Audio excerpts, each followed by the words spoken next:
In this History Illustrated video, I'm going to discuss with you the Middle Colonies. So I'm going to go ahead and write that at the top, Middle Colonies. Now you might have guessed it, the Middle Colonies are named so because they are in the middle between the New England colonies and the Southern colonies. So they're the ones in the middle.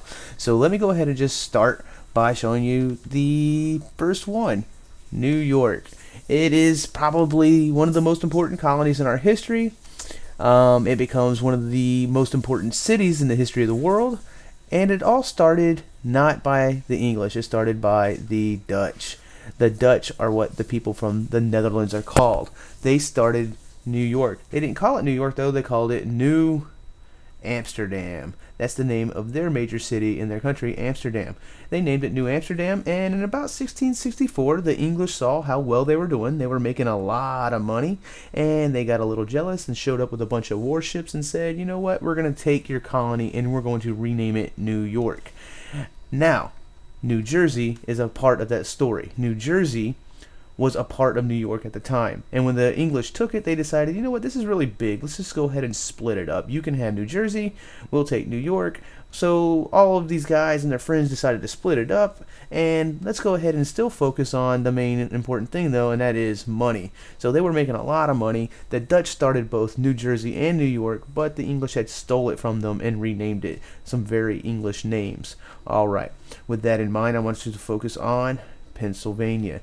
This is one that is pretty important because it starts to tell a pretty unique story. It was started by a guy named William Penn for religious freedom for Quakers. So Quaker. The Quakers were some unique people. They believed that all people were equal in the eyes of God, which meant that they really didn't believe in treating anybody badly. Even the Native Americans at the time, they would buy the land from instead of taking it from them.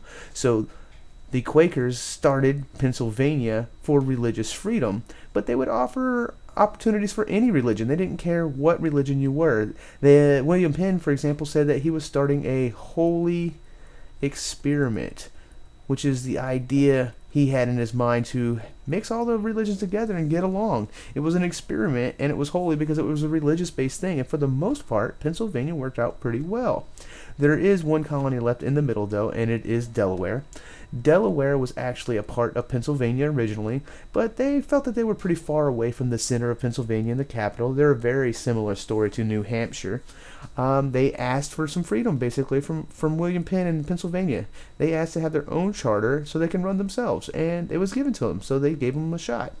So those are your four colonies in the Middle Colonies. You have New York and New Jersey, which used to be just one.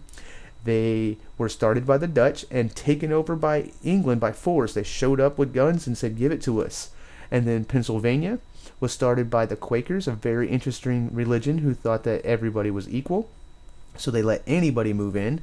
And then Delaware used to be a part of Pennsylvania, and they just asked to be separated because they felt kind of far away and they would want to run themselves. So that will be it on the Middle Colonies.